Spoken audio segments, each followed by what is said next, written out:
The autumn wind swept through Cedar Ridge like a harbinger of death, rattling the weathered crosses of the cemetery and stirring the dust that had barely settled on Thomas Hartley's fresh grave. Margaret Hartley stood alone beside the mound of earth, her black mourning dress whipping against her legs as the townspeople hurried away. Their whispers carried on the bitter breeze. "Fourth one in 5 years," muttered Abigail Morrison, clutching her shawl tighter as she ushered her daughter past. First her father, then her brother, that traveling merchant who courted her, and now poor Thomas. Mark my words, that woman carries death in her shadow. The preacher had barely finished his hasty prayer before the crowd dispersed like leaves before a storm. No one lingered to offer condolences. No hands reached out in comfort. Margaret watched them go, her pale fingers gripping the worn Bible that had been her husband's, feeling the weight of their fear and suspicion pressing down upon her shoulders like stones. "Mama, why does everyone run from Mrs. Hartley?" young Emma Patterson asked, tugging at her mother's sleeve. "Hush, child. Some folks bring misfortune wherever they go. Best to keep our distance." Sarah Patterson pulled her daughter closer, shooting a wary glance over her shoulder at the solitary figure by the grave. Margaret heard every word, each syllable cutting deeper than the October cold. She'd grown accustomed to the crossing of streets when she approached, the sudden silence when she entered the general store, the way mothers pulled their children behind their skirts. But today, standing over her husband's grave, the isolation felt complete. Sheriff Jake Morrison stood at the cemetery gate, his badge catching the weak afternoon sun. He'd been Thomas's friend once, had shared whiskey and cards with him at the saloon. Now his eyes held the same suspicion as everyone else's. "Best you get on home, Mrs. Hartley," he called out, not unkindly but with clear dismissal. Nothing more to be done here.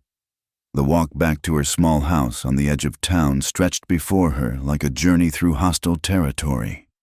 Windows shuddered as she passed, doors closed with decisive clicks. Even the McKinney's dog, usually friendly to everyone, growled low in its throat before being yanked inside. "Cursed," she heard old Walter Hughes mutter from his porch. Just like her mother before her. Bad blood, that's what it is.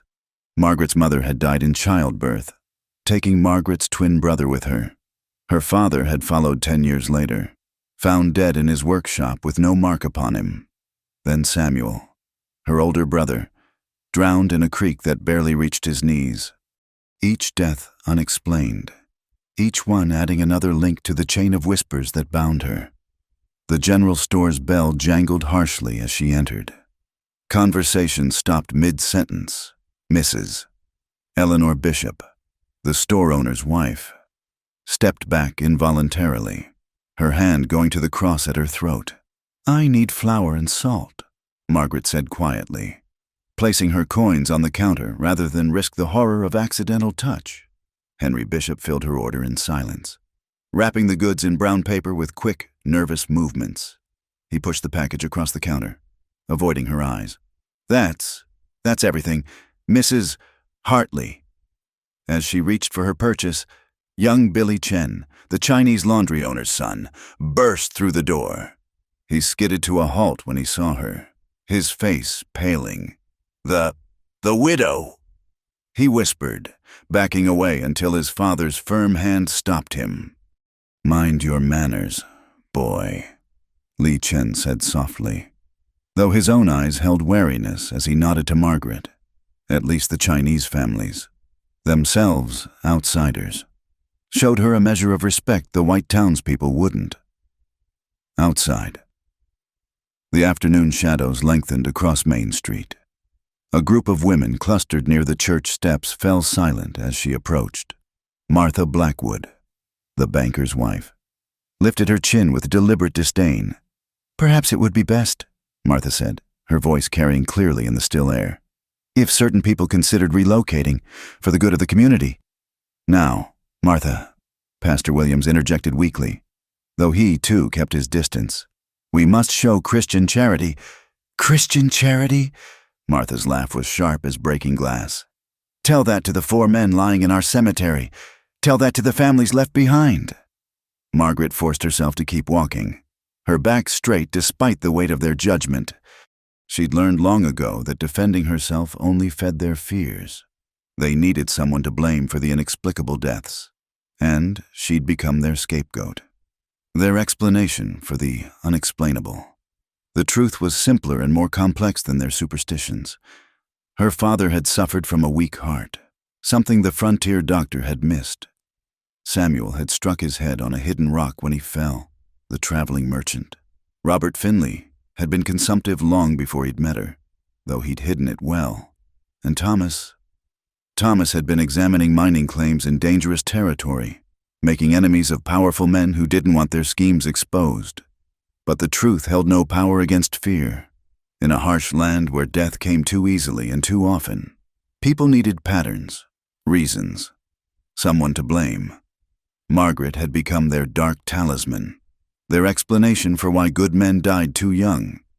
As she reached her house, she found a dead crow on her doorstep, its neck twisted at an unnatural angle, a warning, or perhaps someone's idea of a curse returned upon the cursed.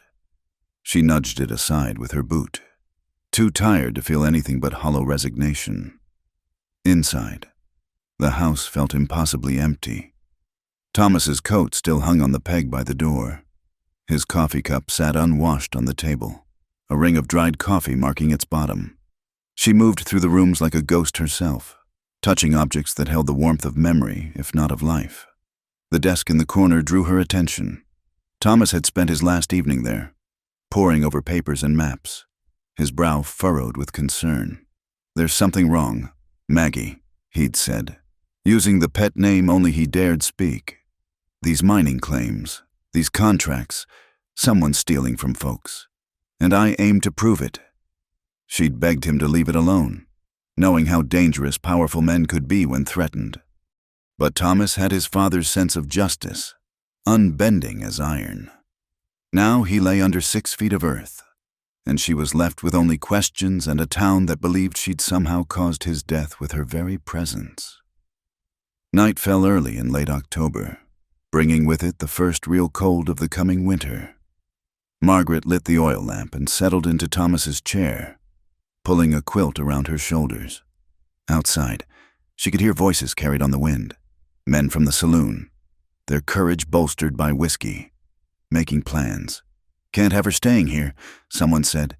"Bad for business, bad for the town. Sheriff Morrison won't do nothing, says there's no law against being unlucky. Then maybe we make our own law." The voices faded as the men moved on, but their intent lingered in the air like smoke. Margaret knew her time in Cedar Ridge was running short. Come morning, she'd need to make preparations, sell what she could, pack what she couldn't bear to leave, and find somewhere else to exist on the margins of society. But as she sat in the lamplight, surrounded by the remnants of a life that had briefly held happiness, she felt a stubborn spark of defiance. She'd done nothing wrong. She'd loved good men who died too soon, through no fault of hers. Why should she be driven from her home like a criminal? The wind picked up, rattling the windows and sending drafts through the thin walls. Winter would be hard alone. The townspeople were right about one thing. She'd likely not survive it without help, and help would not come from Cedar Ridge. Still, as she prepared for bed in the empty house, Margaret Hartley lifted her chin with quiet dignity. Let them whisper. Let them fear. She'd face whatever came with the same courage she'd shown at Four Gravesides, even if she faced it alone. Tomorrow would bring what it would bring. Tonight, she would mourn her husband in peace, away from the judging eyes and pointing fingers of a town that had already condemned her for the crime of surviving when others didn't. 3 days had passed since Thomas Hartley's burial, and the morning frost painted Cedar Ridge in shades of silver and shadow. Margaret stood at her kitchen window, watching the sun climb over the eastern mountains, when she noticed the crowd gathering near the cemetery gates. More people than had attended her husband's funeral, their faces animated with curiosity and something else. Anticipation, perhaps, or fear. At the center of their attention stood a man unlike any she'd seen in Cedar Ridge. He towered over the tallest men in town, his broad shoulders straining against a coat made from bear hide.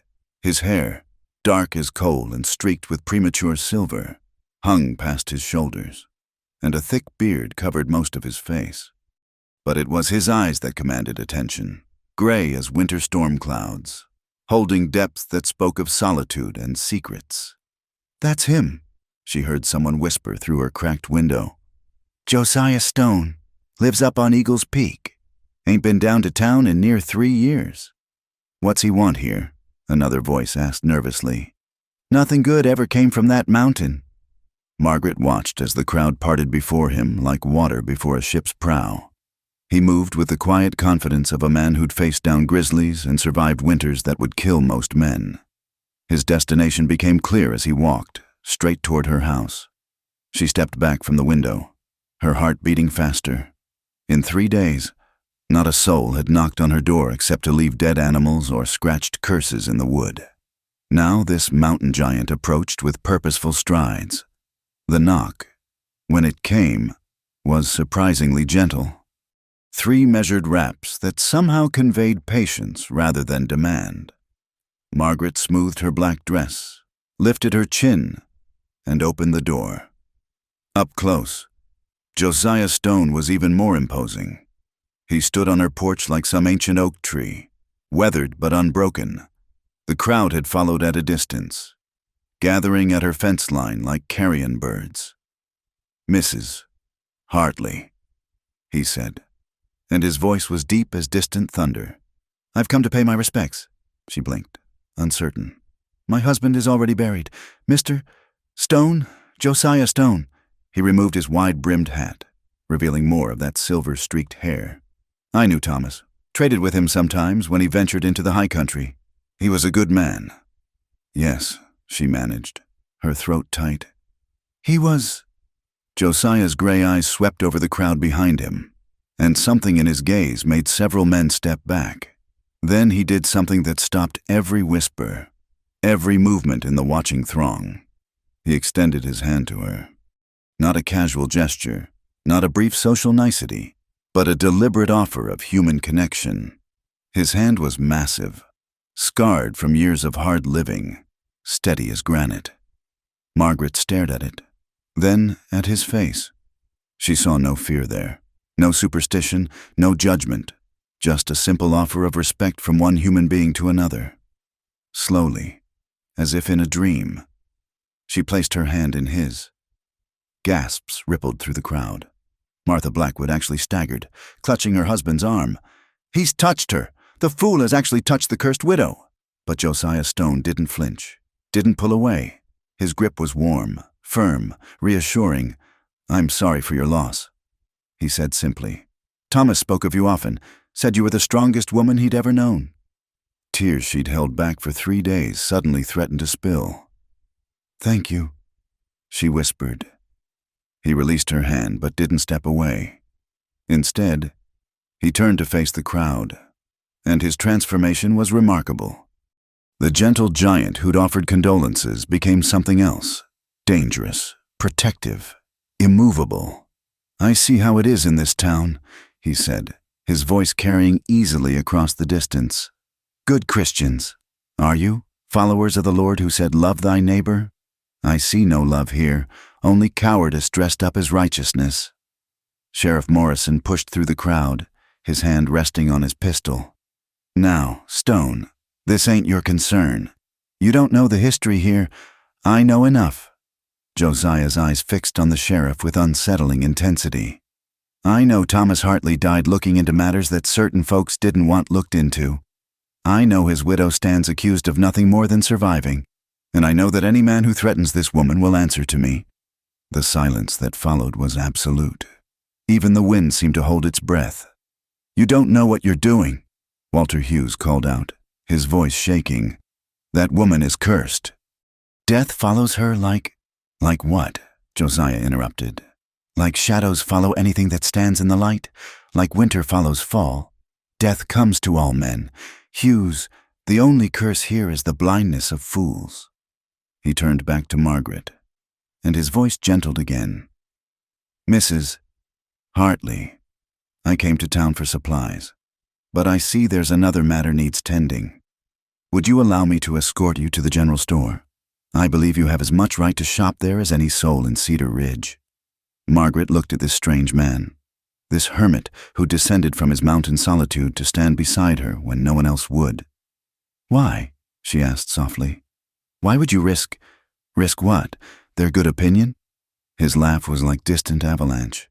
"Ma'am, I gave up caring about the opinions of townsfolk the day I watched them hang an innocent man because his skin was the wrong color. Your husband was one of the few who still traded with me after that day. I owe his memory this much at least."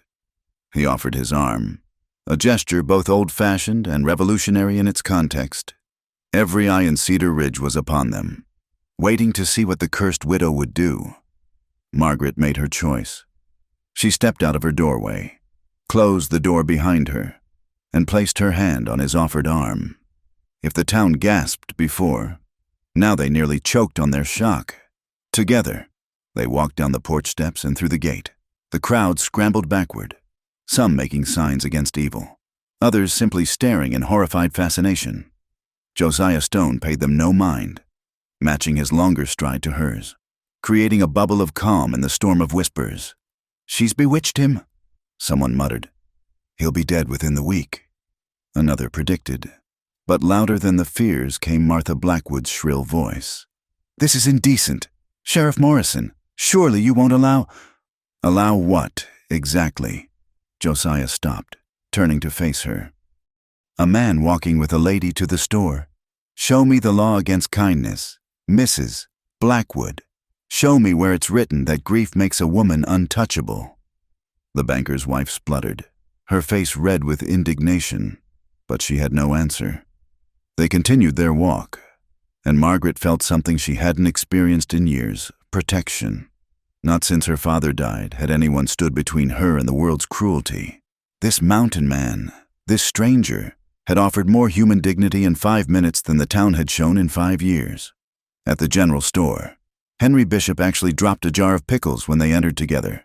It shattered on the floor, brine spreading like accusation. "We need supplies," Josiah said calmly, pulling a list from his pocket. "And Mrs. Hartley needs whatever she came for the other day but was too rushed to purchase properly." But," Henry stammered, looking between them as if trying to solve an impossible equation. "Is there a problem, Bishop?" Josiah's tone remained pleasant, but something in it suggested that problems could become very problematic indeed for those who created them. No problem," Henry managed, reaching for the list with trembling fingers. As they waited for the order to be filled, Margaret became aware of faces pressed against the store windows, of whispers seeping through the walls like water through a dam. But standing next to Josiah Stone felt like standing in the eye of a hurricane, calm, protected, separate from the chaos. "You don't have to do this," she said quietly. "They'll turn on you too. They'll say I've cursed you, that you'll be the 5th. Let them say it." He selected an apple from a barrel, polished it on his coat, and took a bite. "I've been called worse by better people. Besides, I've got my own reasons for believing your husband's death wasn't just bad luck." She looked up at him sharply. "What do you mean?" He glanced around, noting the numerous ears trying to catch their words. "Not here, but Thomas came to me 2 weeks ago, asking about surveying work done in the mountains, asking about claims that didn't match up with what was filed in the land office. He was on to something. Mrs. Hartley. Something that got him killed." The word "killed" rather than "died" sent a chill through her, but also a strange relief. She wasn't mad. She wasn't cursed. Her husband had been murdered, and this mountain man might be the only person in 100 miles who believed it. Henry Bishop finished gathering the supplies, piling them on the counter with obvious reluctance. Josiah paid for everything, including Margaret's flour and salt, waving away her protests. "Consider it a debt to Thomas," he said. "He overpaid me for wolf pelts last spring when he knew I needed the money." As they prepared to leave, loaded with supplies, Sheriff Morrison appeared in the doorway, blocking their exit. "Stone," he said, his hand still on his pistol. "A word of warning. This town has its ways, and outsiders who interfere. I'm no outsider. Sheriff. Josiah's voice had gone quiet, which somehow made it more menacing. I've been in these mountains since before Cedar Ridge had a name, before you pinned on that badge, before fear became this town's religion. Now step aside, or we'll discuss whether that tin star gives you the right to impede lawful citizens. For a long moment, the two men stared at each other. Then Morrison stepped aside, his face dark with suppressed anger. As they emerged into the daylight, the entire population of Cedar Ridge seemed to have gathered on Main Street. Men, women, children, all watching the mountain man walk the cursed widow home as if witnessing either a miracle or the beginning of the apocalypse. "This changes things," Josiah murmured, low enough that only Margaret could hear. "They'll come for you now. Not today, maybe not tomorrow, but soon. The fears turn to anger, and angry mobs don't think straight." "Where can I go?" she asked, the reality of her situation crushing down upon her. "I have no family left, no friends who'd take me in." He was quiet for a long moment, their footsteps the only sound besides distant whispers. Then, as they reached her gate, he made a decision that would alter both their fates. "You could come to the mountain," he said. "I've got a cabin, sturdy and warm, room enough. You'd be safe there while we figure out what Thomas discovered, what got him killed." The offer hung in the air between them, scandalous and salvation in equal measure. Behind them, the town held its collective breath. Margaret looked at this strange, brave man who'd appeared like something out of legend just when her world had gone darkest. Then she looked back at the faces of Cedar Ridge, faces twisted with fear, suspicion, and growing hatred. "Yes," she said simply. "Yes, I'll come." And with that single word, the cursed widow and the mountain man sealed a pact that would shake Cedar Ridge to its very foundations. The leather satchel sat on the rough pine table like an accusation, its worn surface bearing the marks of Thomas Hartley's daily handling. Margaret had carried it up the mountain trail clutched against her chest, one of the few possessions she'd insisted on bringing from her abandoned home. Now, in the flickering light of Josiah's cabin, she finally found the courage to open it fully. "Thomas kept everything in here," she said, her fingers trembling slightly as she undid the brass clasps. "Said a man needed to keep important papers close, especially in a town where locked drawers had a way of opening themselves." Josiah sat across from her, patient as stone. The cabin was sparse but comfortable, handmade furniture, shelves lined with more books than she'd expected, and a fireplace that pushed back the mountain cold. He'd given her space these past 2 days, letting her settle into the small room he'd prepared, asking nothing more than her help with simple chores. The satchel opened to reveal a chaos of documents, land deeds, survey maps, bank receipts, correspondence. Thomas had been methodical in most things, but these papers showed signs of hasty collection, as if he'd grabbed whatever seemed important without time to organize. "May I?" Josiah asked, gesturing to the pile. Margaret nodded, pushing the papers toward him.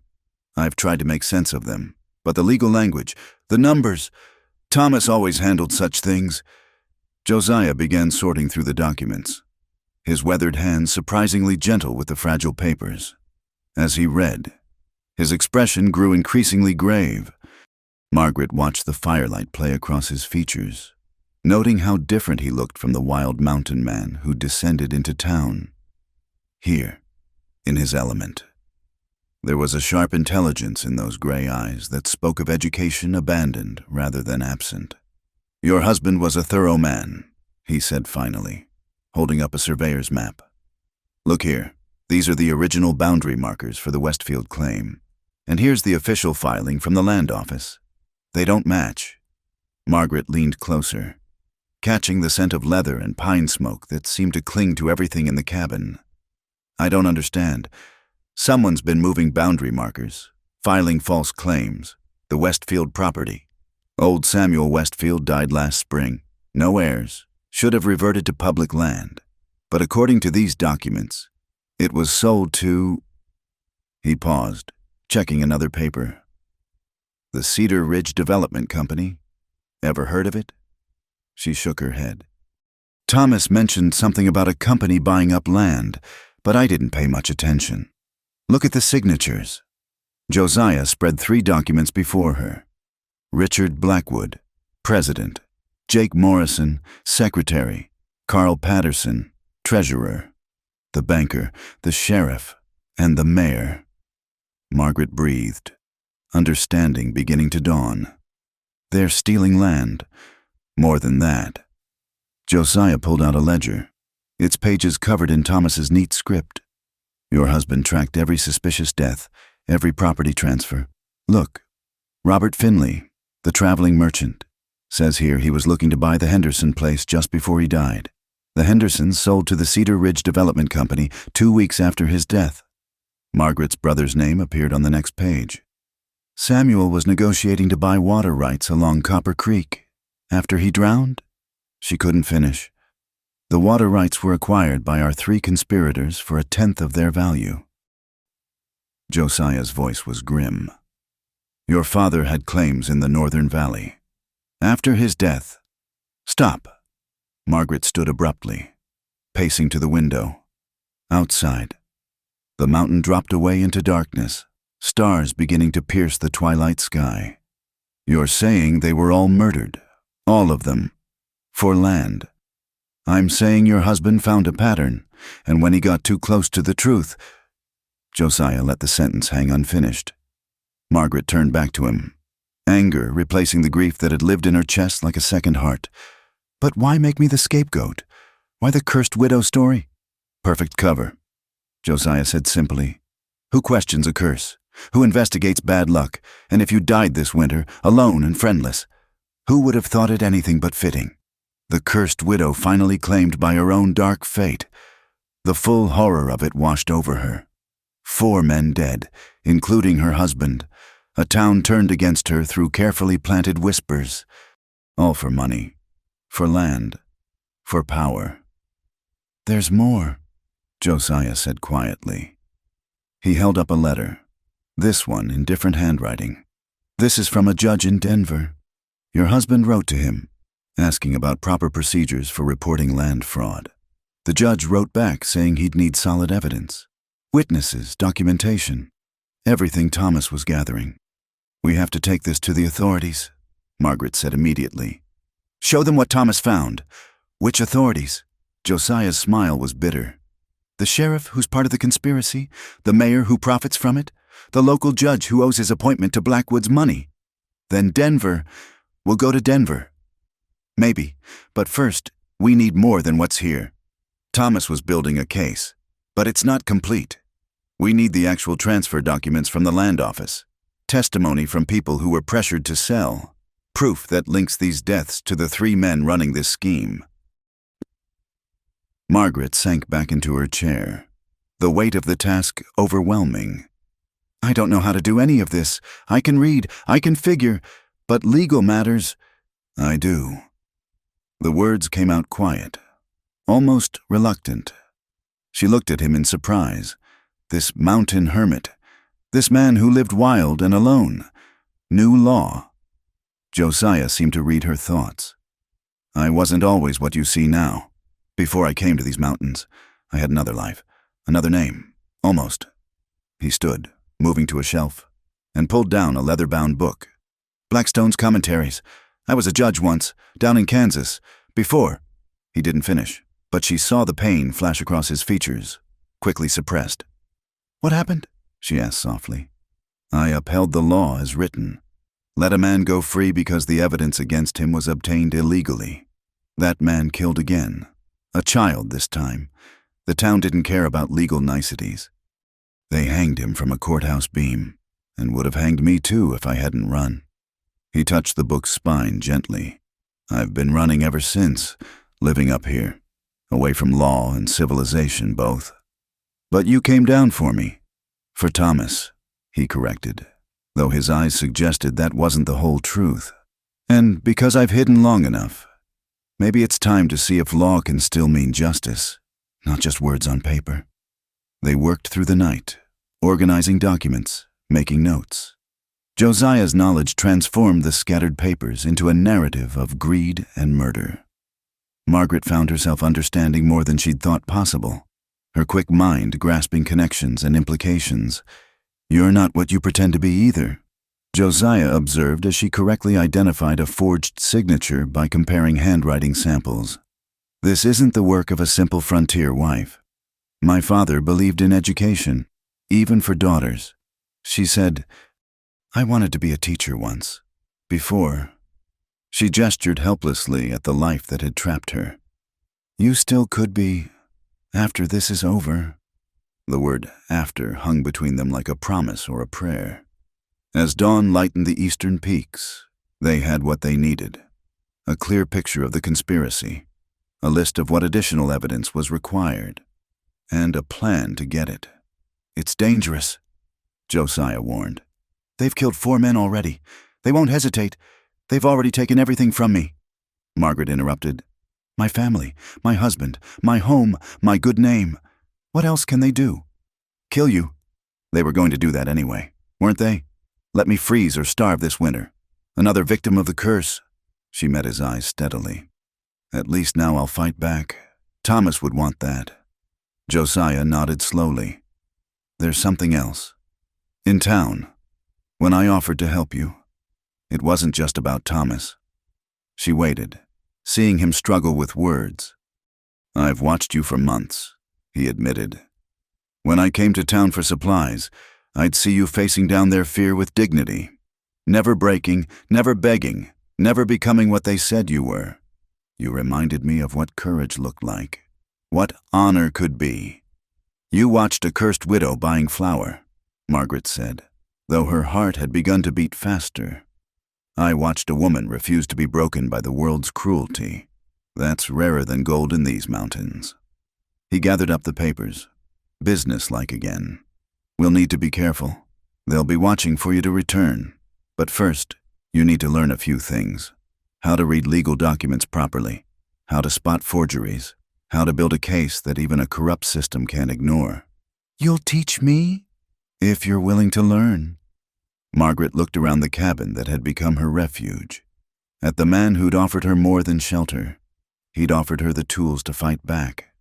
Outside, the sun was rising over Cedar Ridge, where 3 men thought they'd gotten away with murder.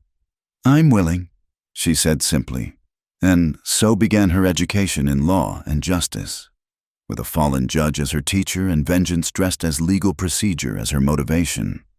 The cursed widow was transforming into something far more dangerous, a woman who understood both her rights and her power. The mountains kept their secrets well, but not forever. Soon enough, Cedar Ridge would learn that creating a victim sometimes meant creating a reckoning. The first snow came early that year, blanketing Eagle's Peak in pristine white, while Cedar Ridge below still clung to autumn's fading warmth. Margaret stood at the cabin window, watching fat flakes drift past, a cup of hot coffee warming her hands. 6 weeks had passed since she'd climbed this mountain as a refugee. Now, she barely recognized the woman reflected in the frost-touched glass. "The statute of frauds requires written evidence for land transfers exceeding 1 year's possession," she recited, not turning from the window. "Colorado territorial law of 1868 specifically states that any deed filed without proper witnesses can be challenged within 2 years of discovery." Josiah finished, looking up from the legal text spread before him. "Good. Now tell me about mineral rights versus surface rights." Margaret smiled, an expression that came easier these days. Separate estates, according to the mining law of 1866. A man might own the grass but not the gold beneath it. Precisely why our 3 conspirators needed those deaths. The mineral surveys Thomas found show rich deposits under every property they've acquired. She turned from the window, moving to the table where maps and documents had become their constant companions. The cabin had transformed into something between a home and a war room. Legal books competed for shelf space with preserves and ammunition. Survey maps hung beside dried herbs, and in the middle of it all, 2 unlikely allies plotted the downfall of Cedar Ridge's powerful men. "I've been thinking about Robert Finley," Margaret said, settling into what had become her chair. The traveling merchant? Everyone assumed consumption. But what if poison mimics many natural diseases? Josiah agreed. Especially if the victim is already weak. Did Thomas keep any correspondence from Finley? She reached for a box of letters, her movements confident now in this space they shared. 3 letters, all discussing his interest in the Henderson property. In the last one, dated a week before his death, he mentions meeting with prominent citizens about the purchase. Josiah leaned back, stroking his beard thoughtfully. The gesture had become familiar to her, signaling deep consideration. We need someone who saw those meetings. Someone who might have overheard. Li Chen, Margaret said suddenly. His laundry is right behind the bank. His boy Billy delivers clean shirts to all the prominent citizens. They treat Chinese like furniture. Invisible, unimportant. But Li speaks better English than he lets on. You noticed that? I noticed many things. She paused, then added quietly, I had little else to do for 5 years but watch and remember. The admission hung between them, a reminder of her long isolation. Josiah reached across the table, his hand stopping just short of hers, a question in the gesture. After a heartbeat, she closed the distance, letting his calloused palm envelop her smaller hand. You survived, he said simply. That took more strength than most possess. They sat in comfortable silence, hands linked, while the snow continued its gentle descent. These moments had become more frequent, small intimacies that spoke of growing trust and something deeper neither quite dared name. A log shifted in the fireplace, breaking the spell. Margaret withdrew her hand, though not hurriedly, and returned to the documents. We have most of what we need for a legal challenge, but, as you said, we need witnesses, people willing to speak truth against powerful men. Fear runs deep in that town, Josiah observed. They might know truth, but speaking it is another matter. Then we need to give them something stronger than fear. Margaret stood, pacing to the bookshelf. Her fingers traced leather spines, law books, philosophy, even poetry. What if we could promise them protection, real protection, not just words? From a hermit and a cursed widow? She smiled at his dry tone. From the law itself. You said there's a federal marshal in Denver, one who owes no allegiance to local power. What if we could guarantee his involvement? Josiah considered this. Marshal Wade Barrett, good man, if he still holds the position. But he'd need compelling reason to ride this far, especially with winter coming. 4 murders and massive land fraud isn't compelling. Not without proof he can't ignore. Physical evidence, documents, witnesses willing to swear statements. He stood, moving to stand beside her. It's a good thought, though. We could send a letter, test the waters. I'll write it, Margaret said immediately. My hand is neater, and... She hesitated, then forged ahead. A plea from a widow might carry weight a mountain man's wouldn't, using their prejudices against them. You're learning. I had an excellent teacher. The compliment pleased him more than he showed, though Margaret had learned to read the subtle changes in his expression, the slight softening around his eyes, the almost smile hidden in his beard. They worked together preparing the letter, crafting each word to maximum effect. Margaret's natural intelligence, sharpened by weeks of intensive study, showed in every line. She painted a picture of corruption and murder that would be hard for any lawman to ignore. As she wrote, Josiah prepared dinner, venison stew with wild onions and herbs.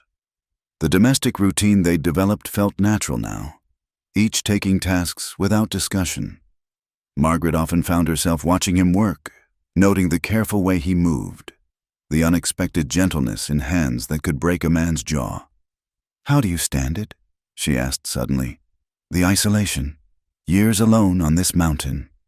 He was quiet so long she thought he wouldn't answer. Then, alone was easier than remembering.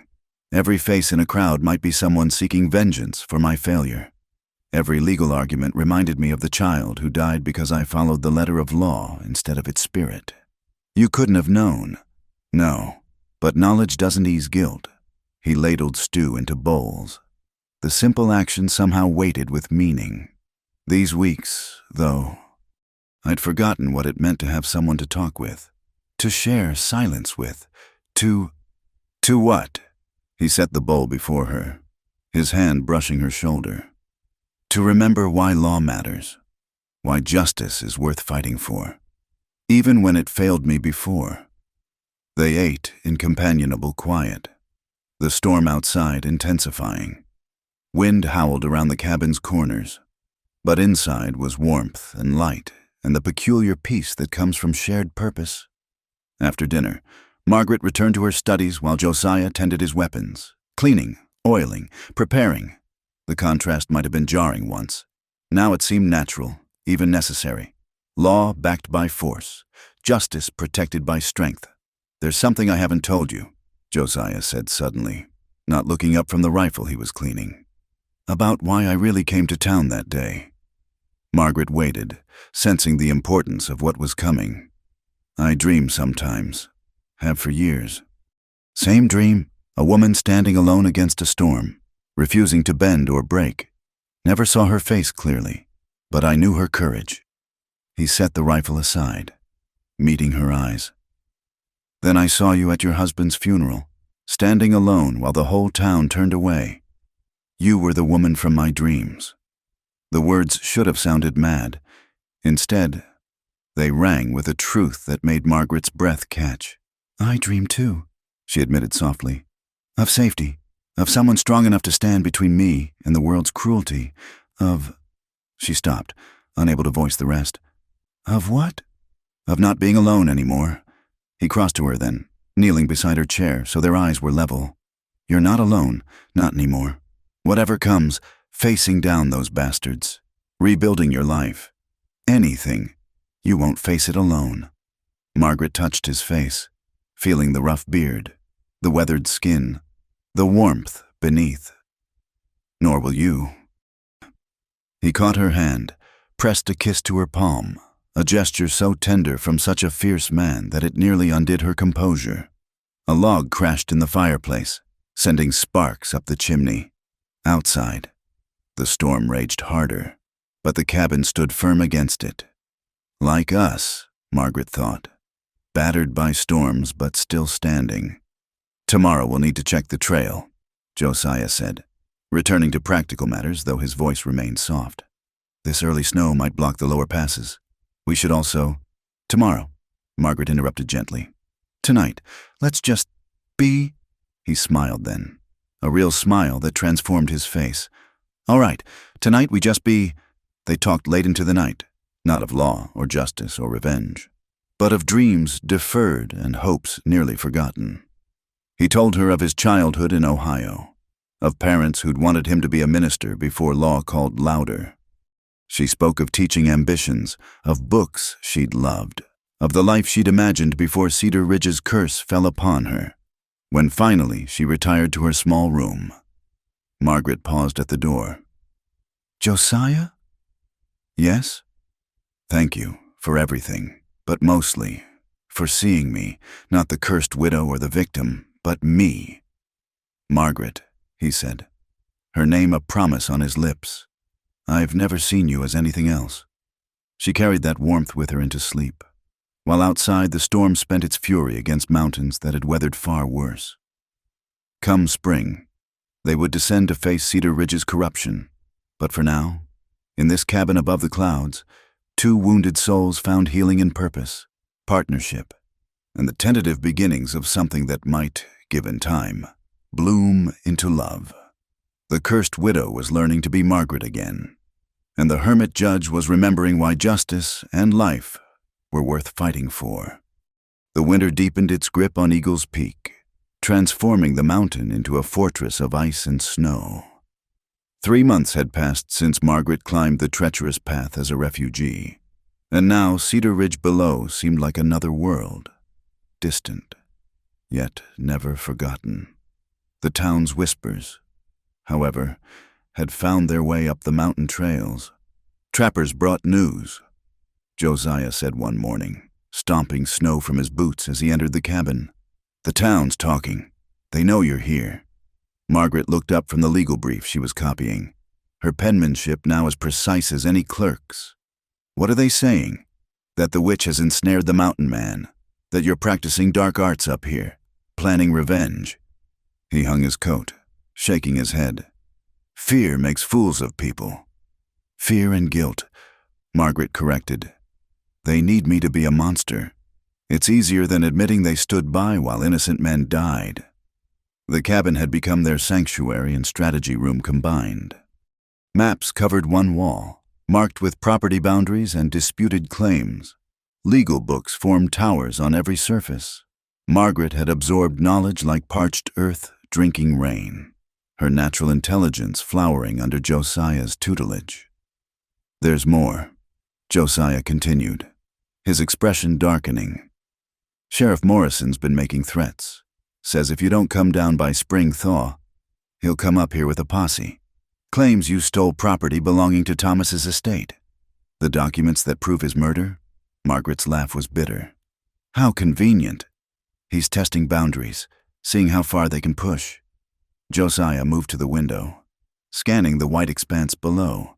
But I think they're worried. Our letter to Marshal Barrett must have reached Denver. 2 weeks prior, they'd managed to send their carefully crafted plea through a trusted trapper heading to the city. No response had come yet, but its mere existence seemed to have rattled the conspirators. Good, Margaret said fiercely. Let them worry. Let them wonder what we know, what we can prove.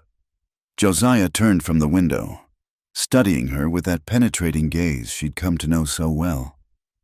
You've changed, he observed. The frightened woman I met at the cemetery is gone.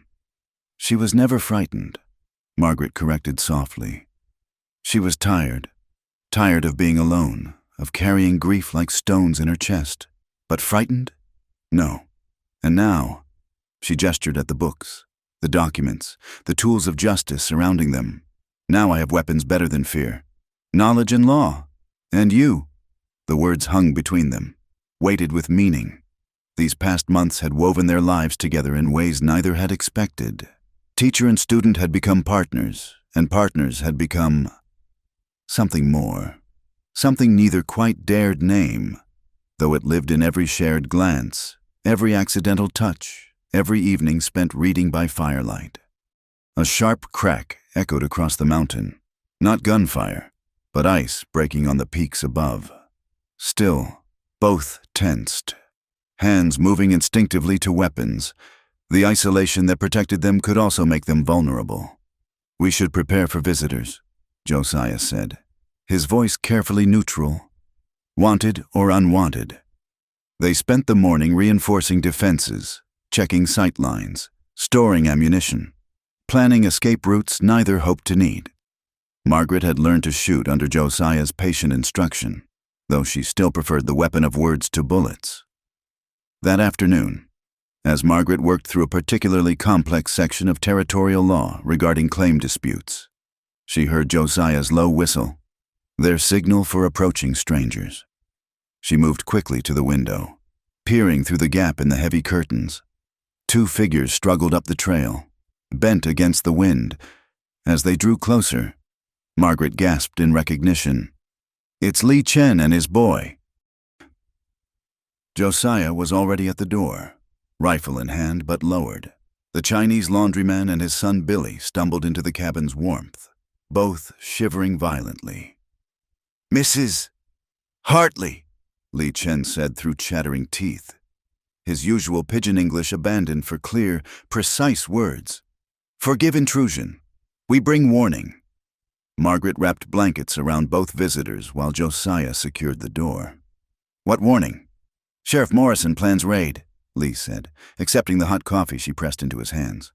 Tomorrow night, 20 men, maybe more. They say bring you back for trial, but he shook his head. I hear them talking in bank. No trial planned. A lynching, Josiah said flatly. Billy, no more than 14, spoke up with the fearlessness of youth. They're scared. Mr. Stone. Pa heard Mr. Blackwood arguing with Mayor Patterson. Something about federal marshals and covering tracks. Margaret knelt before the boy. Billy, this is important. What exactly did they say? The boy glanced at his father, who nodded permission. Mr. Blackwood said, The widow knows too much, and dead witnesses tell no tales.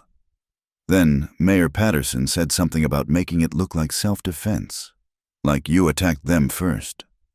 The cabin fell silent except for the wind's howling and the fire's crackle. Margaret felt Josiah's hand on her shoulder, steady and reassuring. "Why warn us?" Josiah asked Li Chen. "You're risking everything." The laundryman straightened, dignity in every line of his weathered face. "Mrs.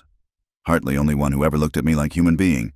When my wife died, she brought food, sat with Billy, never asked payment, never wanted gratitude, just did what was right." He met Margaret's eyes. "Now I do what is right." "There's more," Billy added eagerly. "Pa's been collecting things, papers they throw away, things they say when they think we don't understand English. We have evidence." Li Chen produced a worn leather pouch from inside his coat. Receipts, letters, notes, some stained, some torn, but readable. They very careless around invisible people. Margaret opened the pouch with trembling fingers. Inside were dozens of documents, some indeed stained with wash water, others carefully pressed flat. Her eyes widened as she recognized signatures, dates, incriminating phrases. "This is a letter from Blackwood to someone named Hayes," she breathed. "Discussing the removal of obstacles to the Westfield claim, dated 2 days before Robert Finley died." Josiah was already examining another paper. "Transfer deed for the Henderson property. But look, the date's been altered. Original ink shows it was signed after Henderson's death, not before."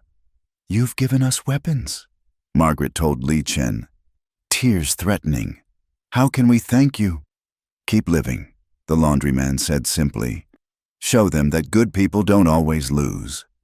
They spent the next hour planning. Lee and Billy couldn't stay. Their absence would be noticed. But they could carry messages, gather more information, be eyes and ears in town.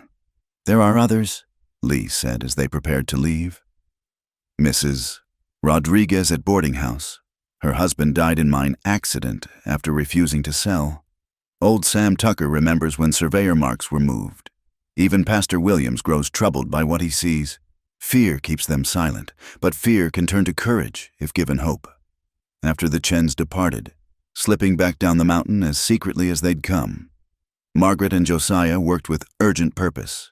The new documents were cataloged, cross-referenced with what they already had. The picture that emerged was damning.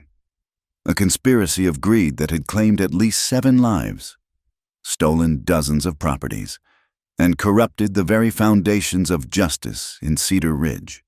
"We can't wait for Marshal Barrett," Josiah decided. "If they're coming tomorrow night, we need to act first." "What do you propose?" He smiled, but it was the smile of the predator, not the protector. "They expect to find us here, fortified and defensive.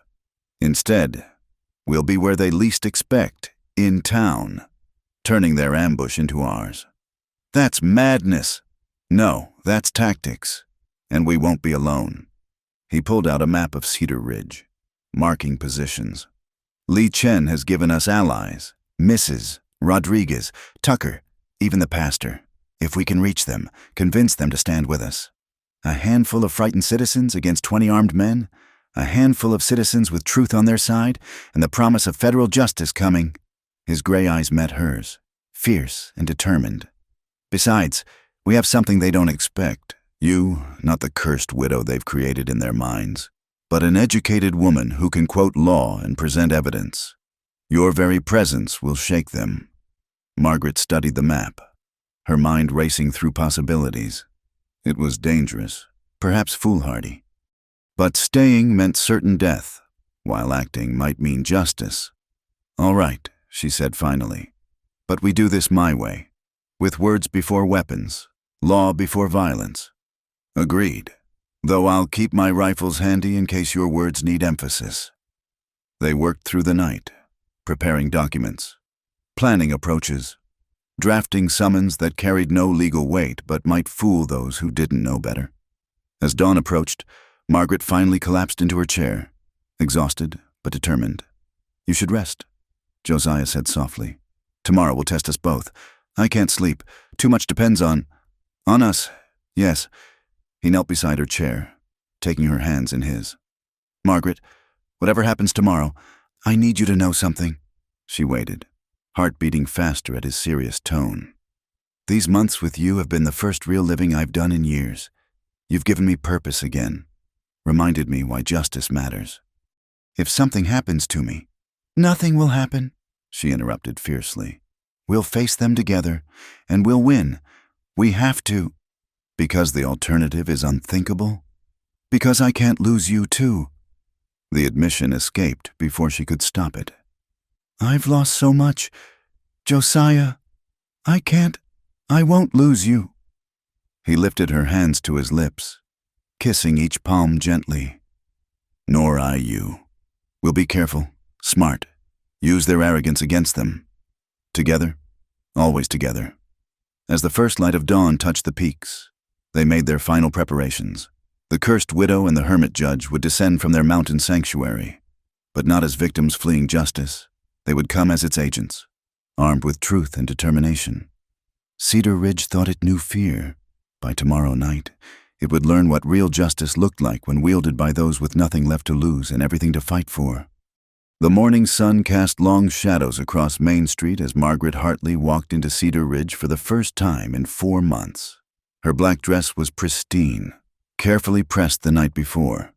Her bearing was erect, confident, a far cry from the bent, grieving widow who'd fled to the mountains. Behind her, just visible in the alley shadows, Josiah Stone kept watch, rifle at ready.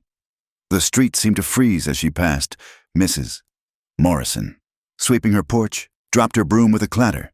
2 miners stopped mid-conversation, jaws slack. Even the dogs fell silent, as if sensing the shift in the very air. Margaret's destination was clear, the general store. The bell above the door sang out her arrival like a herald's trumpet. Henry Bishop nearly dropped the jar he was holding. Mrs. Hartley? His voice cracked like a boy's. But you thought wrong. Mr. Bishop. Her voice carried new authority, each word precise as a judge's gavel. I've come for supplies, and to conduct business. Business? Eleanor Bishop emerged from the back room, face pale beneath her powder. What business could you possibly... The business of justice, Mrs. Bishop. Margaret set her leather satchel on the counter with deliberate weight. I require writing paper, ink, and sealing wax. The best quality you have. The store began filling with curious townspeople, drawn by invisible threads of gossip.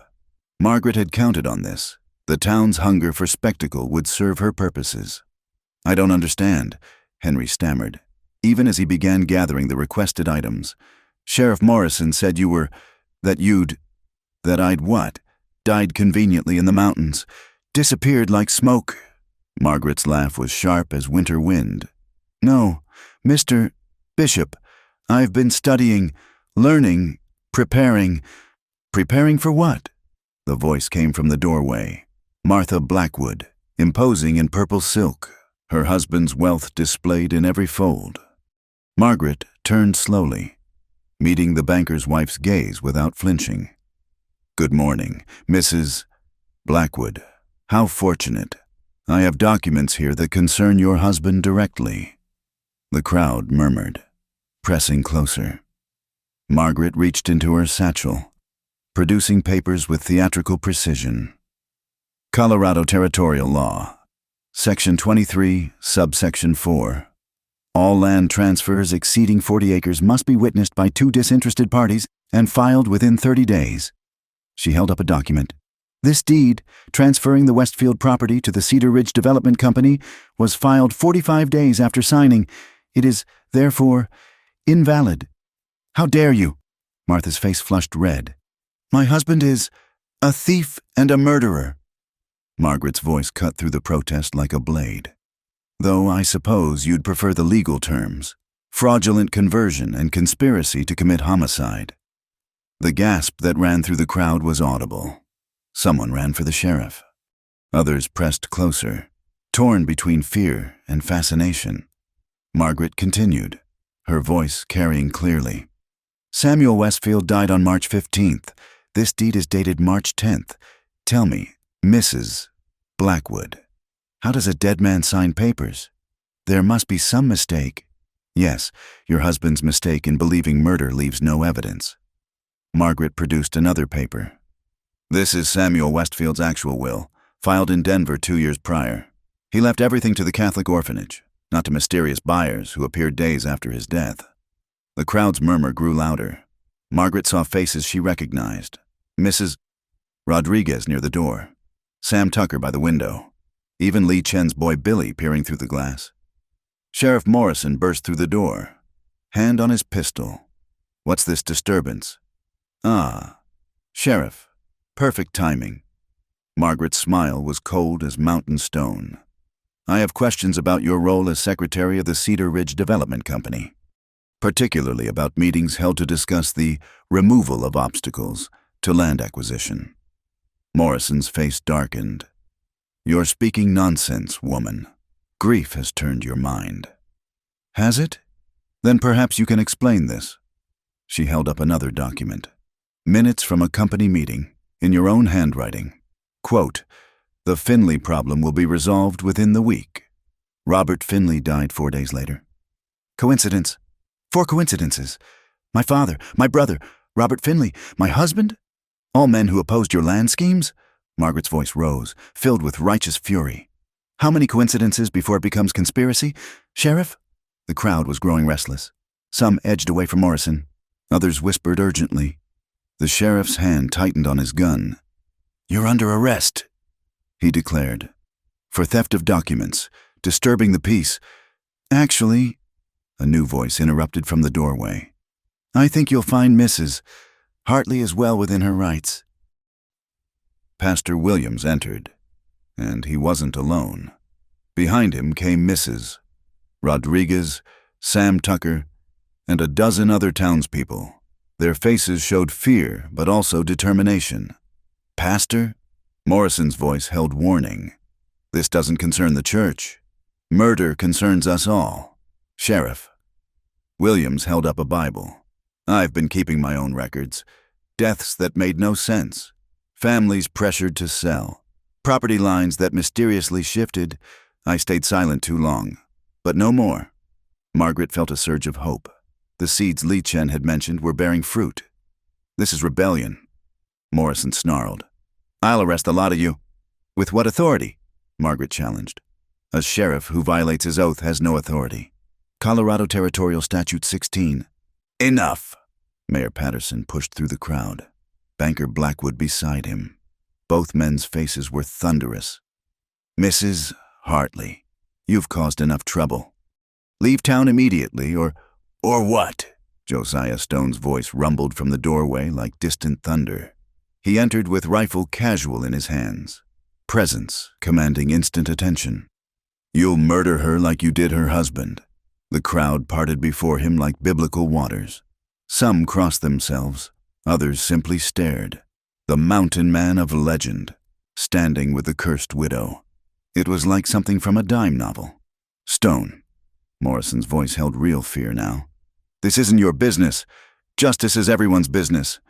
Josiah moved to stand beside Margaret, their solidarity unmistakable. The ladies presented evidence. The town's listening. What happens next depends on you three. Blackwood stepped forward, trying to reclaim control. These are forged documents, ravings of a grief-maddened woman. No court would. Then let's test that. Margaret pulled out her final weapon. The letter. This arrived yesterday.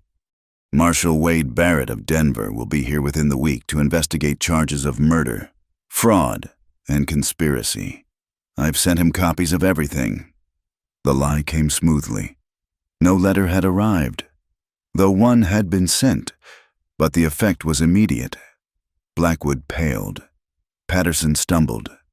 Morrison's hand fell from his gun. That's impossible. Patterson stuttered.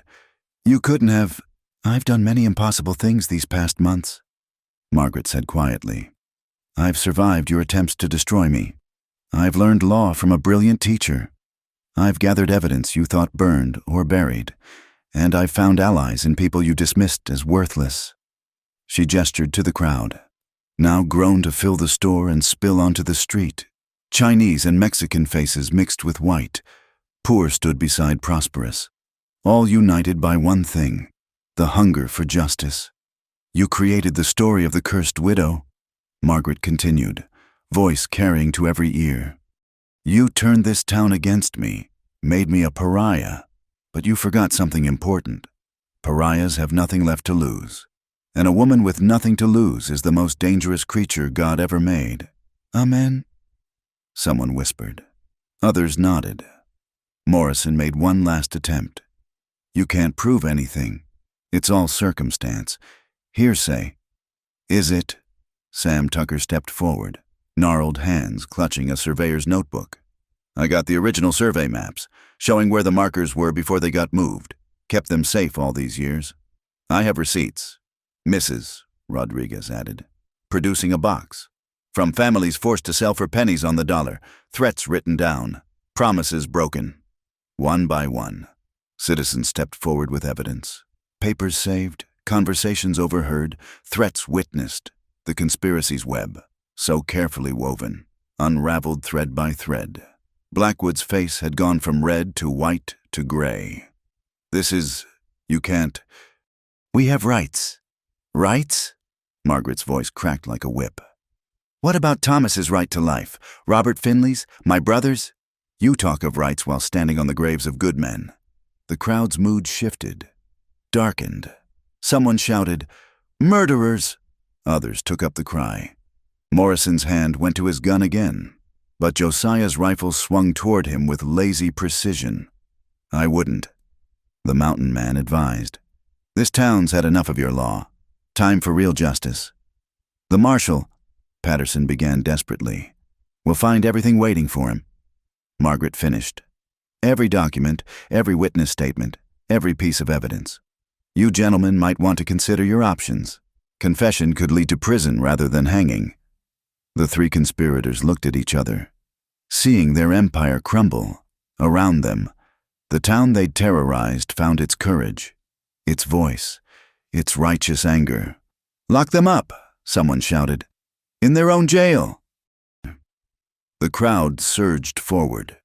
Morrison reached for his gun, but found Josiah's rifle barrel against his chest. Blackwood tried to run, but was blocked by citizens he'd cheated.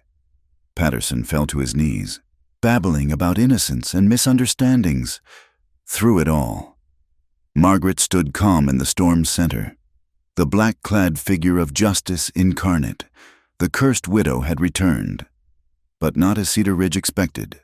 She'd come with law instead of curses, truth instead of superstition, courage instead of fear, and she'd won.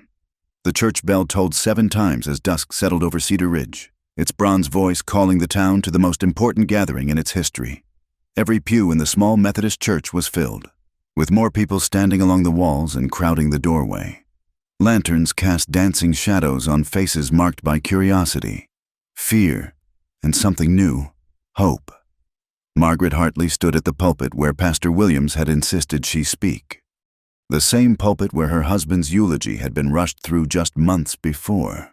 Now she commanded it with the authority of truth and the power of prepared evidence. Beside her, a table groaned under the weight of documents, ledgers, and testimonies. 4 months ago, she began, her voice clear and strong. I stood in the cemetery as my husband was buried. You turned your backs on me, called me cursed, left me to face winter alone. Tonight, I stand before you to reveal why Thomas Hartley died, and why others died before him. The church was silent save for the whisper of wind through poorly sealed windows. Even the children seemed to sense the gravity of the moment. Margaret lifted the first document. This is the original charter for the Cedar Ridge Development Company. 3 names appear as founders: Richard Blackwood, Jake Morrison, and Carl Patterson. 3 pillars of our community, and 3 conspirators in murder. A murmur ran through the crowd. In the front pew, the 3 men sat under guard. Morrison's deputies had switched sides when confronted with evidence, and now the former sheriff wore the shackles he'd placed on others. "Let me tell you a story," Margaret continued, "of greed dressed as progress. It begins 5 years ago, when surveyors found mineral deposits throughout our valley. Silver, copper, even traces of gold. The land became valuable overnight, but most folks didn't know it. Only those with access to survey reports, a banker who handled claims, a mayor who approved permits, a sheriff who enforced orders." She moved to the table, selecting papers with practiced ease. The months of study showed in every gesture, every precisely chosen word. "My father, William Delaney, owned 40 acres in the Northern Valley, good grazing land. He thought nothing more. But underneath lay a vein of silver worth thousands." She held up a surveyor's report. "This document, hidden in the land office, proves it." 2 weeks after this survey, my father died. Heart failure. The doctors said no autopsy was performed.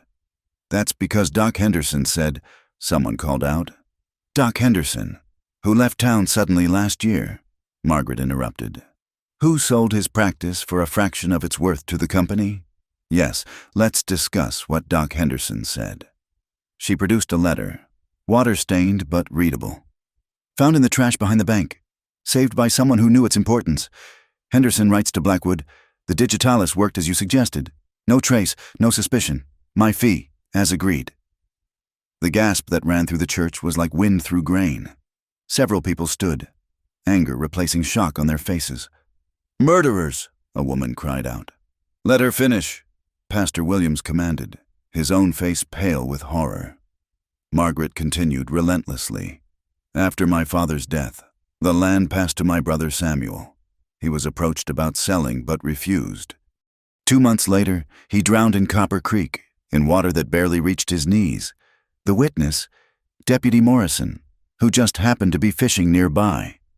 Morrison started to protest, but Josiah Stone's hand on his shoulder silenced him. "With Samuel gone, the land should have passed to me, but a woman owning valuable property. Unthinkable." So began the whispers, the Delaney curse, the widow's bad luck. Every death that served their purposes was laid at my feet, turning me into a pariah while they stole what was rightfully mine. She moved through the evidence methodically. Robert Finley's interest in the Henderson property and his convenient death from consumption. The Westfield claims and Samuel's mysterious passing. Property after property stolen through murder and intimidation. But Thomas was their mistake. Margaret's voice hardened. "My husband was too smart, too principled. He noticed patterns, questioned inconsistencies. He found documents they thought destroyed, interviewed people they thought silenced. He was building a case that would have exposed everything." She lifted Thomas's journal, its pages marked with ribbons. October 10th. Met with Morrison about boundary disputes. He seemed nervous. Mentioned I should be careful asking questions. October 15th. Blackwood offered to buy our land for 3 times its agricultural value. Why? October 20th, the day before he died. "Tomorrow I ride to the Northern Claims. If I'm right about the surveys, this conspiracy goes deeper than I imagined. He never came home," Margaret said quietly. "Shot in the back. They said bandits, they claimed, but Thomas carried $40 that day, and it was still in his pocket when they brought his body home." The silence in the church was absolute. Margaret could see tears on faces, anger in eyes, shame in postures of those who'd shunned her. "Tonight, you'll hear from others." She gestured to the crowd. "Sam Tucker will testify about moved boundary markers. Mrs. Rodriguez will tell you how her husband died in a mine accident after refusing to sell. Lee Chen has receipts and papers that show a pattern of theft spanning years. But first, I want the accused to have their say." She turned to the 3 men. "Mr. Blackwood, Mr. Patterson, Sheriff Morrison, would any of you care to explain, to deny what I've presented, to offer your own evidence of innocence?" Blackwood lurched to his feet. His usual pompous dignity cracked. "This is all lies, forged documents. You can't prove—" "Actually, she can." The voice from the church doorway was new, authoritative. Marshal Wade Barrett entered. his federal badge gleaming. 2 deputies flanking him. "We've been investigating for weeks, Mrs. Hartley. Your letter started it, but we've found much more." The church erupted. People stood, shouted, some trying to flee, but Barrett's voice cut through the chaos. "Richard Blackwood, Carl Patterson, Jake Morrison, you're under arrest for conspiracy, fraud, and murder, federal charges." He nodded to Margaret. "Ma'am, we'll need all your evidence. You've done remarkable work here. I had excellent teachers." Margaret replied, glancing at Josiah. "And powerful motivation." What followed was controlled chaos. The 3 conspirators were shackled properly, their protests falling on deaf ears. Citizens lined up to give statements, to share evidence they'd hidden out of fear. The church became a courtroom, with Margaret as its chief prosecutor. Sam Tucker testified about surveys done at night, markers moved to Steel Acres from unsuspecting farmers. His gnarled hands shook as he showed original maps, but his voice was steady. "Mrs. Rodriguez spoke through tears about her husband's death, the threats that followed, the pittance she'd been forced to accept for valuable mining land. They said my children would be next if I didn't sign," she whispered. Lee Chen presented his collection with quiet dignity, receipts for bribes, notes about meetings, evidence of conspiracy gathered over years of being invisible. "They never thought the Chinamen could read," he said simply. They were wrong. One by one, the citizens of Cedar Ridge found their voices.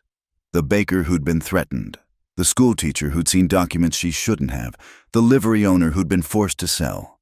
Each testimony added weight to the crushing evidence against the 3 men. Through it all, Margaret stood as the center, organizing, clarifying, ensuring every piece of evidence was properly documented. The cursed widow had become the voice of justice, and the town that had shunned her now looked to her for leadership. "There's more," Marshal Barrett announced as the hour grew late. "We've uncovered similar schemes in 3 other towns. These men are part of a larger ring. The investigation will continue, but tonight, Cedar Ridge has struck a blow for justice." As the conspirators were led away, Morrison made one last attempt at defiance. "You'll pay for this, witch! You and that mountain man both." "No," Margaret said quietly, but her voice carried to every corner of the church. "We've already paid, with the lives of good men, with the years of isolation. With a town turned against its own, the payment stops tonight." The crowd began to disperse, but many paused to approach Margaret. Apologies were offered, hands extended, tears shed. She accepted it all with grace, though Josiah could see the exhaustion in her eyes. Martha Blackwood was among the last to approach, her purple silk dress wrinkled, her face aged years and hours. I didn't know," she whispered. "Richard said you were dangerous, that you brought death. I believed him. We all believe what's easier," Margaret replied, not unkindly. "It's harder to face the truth, especially when it lives in our own homes." As the church finally emptied, Margaret sank into a pew, the weight of the evening crushing down. Josiah sat beside her, his solid presence a comfort. "You did it," he said simply. "Justice for Thomas, for all of them." "We did it," she corrected. "Without you, I'd have frozen on that mountain, another victim of their greed. You gave me the tools to fight back. You always had the courage. I just helped you find the weapons." Pastor Williams approached, his face showing the strain of revelations. "Mrs. Hartley, I owe you an apology. More than that, the church owes you a debt. We failed you when you needed us most. Then don't fail the next person who needs help," Margaret said. "Question the easy answers. Stand against the powerful when they abuse the weak. That's all the payment I need." As they left the church, Marshal Barrett stopped them. "We'll need you to testify at the trial, Mrs. Hartley. Your evidence, your testimony, it's the heart of our case." "I'll be there," she promised. "For Thomas, for all of them." The night air was cold but clean, stars brilliant above, as they walked through the town that had once cursed her name. Margaret felt something she'd thought lost forever, belonging. Not as the cursed widow, but as herself, Margaret Hartley, who'd fought injustice and won. "What now?" Josiah asked as they reached the edge of town. "Now?" Margaret looked up at him, seeing her future reflected in his gray eyes. "Now we build something new, something better, together." And in the church behind them, the bell tolled again, not for death this time, but for the rebirth of a town's conscience, led by the woman they'd tried to destroy. Spring came early to Cedar Ridge that year, as if nature itself celebrated the town's redemption. The courthouse in Denver had seen justice done. Blackwood, Morrison, and Patterson would spend their remaining years behind bars, their conspiracy exposed and their victims vindicated.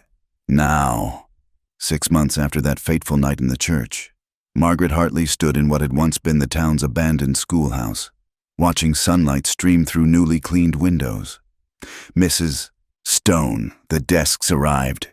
Billy Chen burst through the door, his excitement infectious.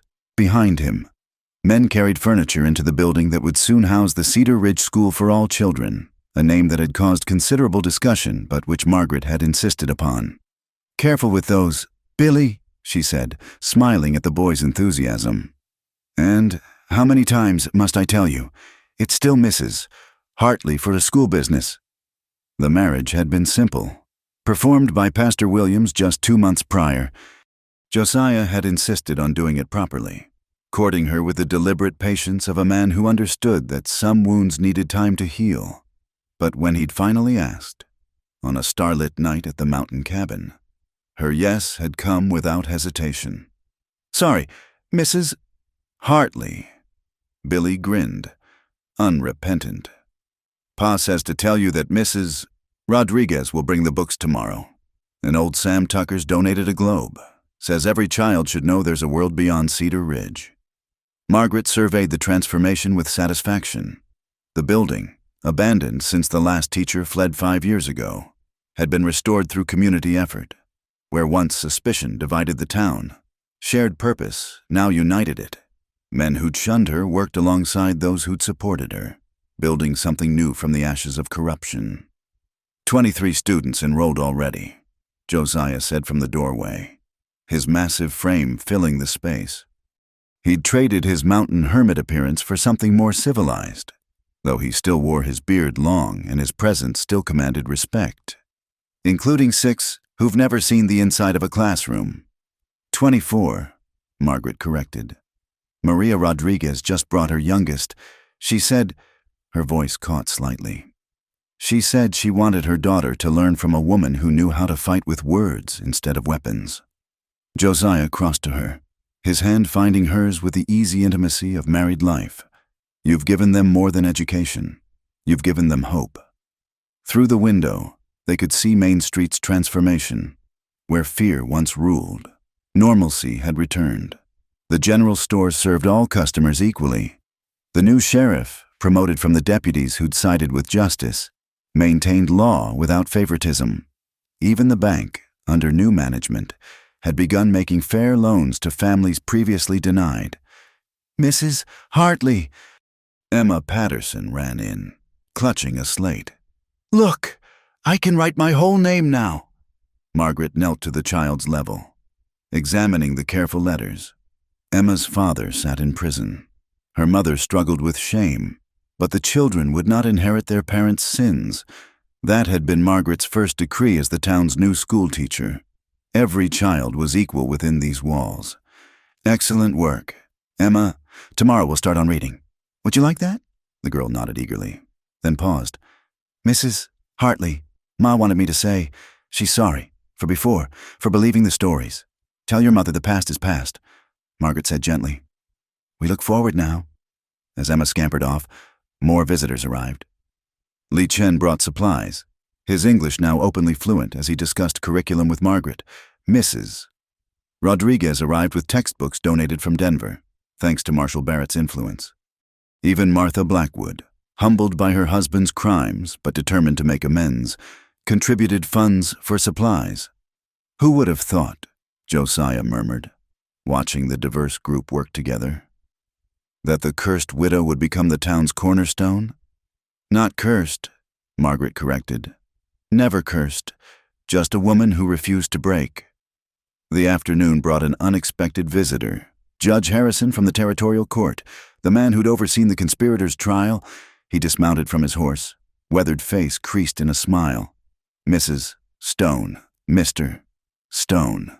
He greeted them. I bring news from Denver. The governor's heard about your work here, particularly your legal research that broke the case. He's authorized me to offer you a position. Territorial legal advocate for women's property rights. Margaret's breath caught. I'm not a lawyer. Judge Harrison, no. But you've proven that knowledge and courage matter more than formal credentials. You'd travel the territory, helping women understand their rights, investigating cases of fraud. He glanced at Josiah. The position comes with a deputy marshal appointment for your husband, if he's willing. Seems the territory could use lawmen who understand justice versus law. Josiah and Margaret exchanged glances, a conversation without words. The mountain cabin called to them still, a refuge from the world's harsh edges, but so did duty, the chance to prevent others from suffering as they had. We'll consider it, Margaret said finally. After the school term ends, these children deserve consistency, at least for now. The judge nodded, understanding. The offer stands. What you've done here, Mrs. Stone, it's remarkable. From pariah to pillar in less than a year. As he departed, the school day officially began. Children of all ages, all backgrounds, filed in, white, Mexican, Chinese, mixed heritage.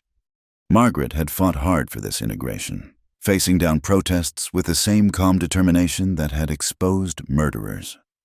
Today, she announced once all were seated, we begin with the most important lesson you'll ever learn. Who can tell me what justice means? Hands shot up. Answers varied: fairness, punishment, doing right. Margaret listened to each, then wrote on the board in her neat script. Justice is truth with courage. 4 men died because evil people wanted their land, she said simply. Children needed truth, not fairy tales. The town believed lies because lies were easier than truth. But truth, when you find the courage to speak it, is the most powerful weapon in the world. She taught throughout the day, reading, writing, arithmetic, but also critical thinking, how to question, how to seek evidence, how to stand firm when right-faced might.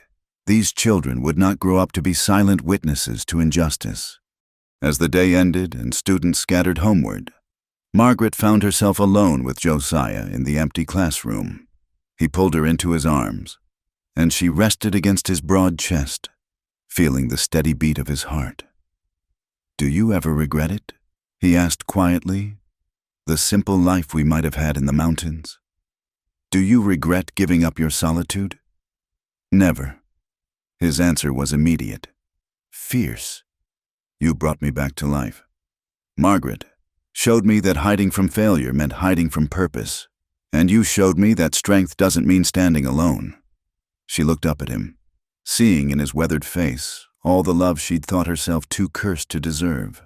We'll take the judge's offer, together. Help others find the justice we fought so hard to claim. After the school term, he agreed. These children need you first. A knock interrupted them. Billy Chen again, this time with his father. Lee's face was grave as he handed Margaret a letter. From Denver, he said. He, about the other towns the marshal mentioned. Margaret read quickly, her expression hardening. 3 more towns infected by the same corruption. Families destroyed by the same greed. The work wasn't finished. Might never be truly finished. But now she had weapons, knowledge, law, and the courage to use both. We'll help them, she said simply. All of them.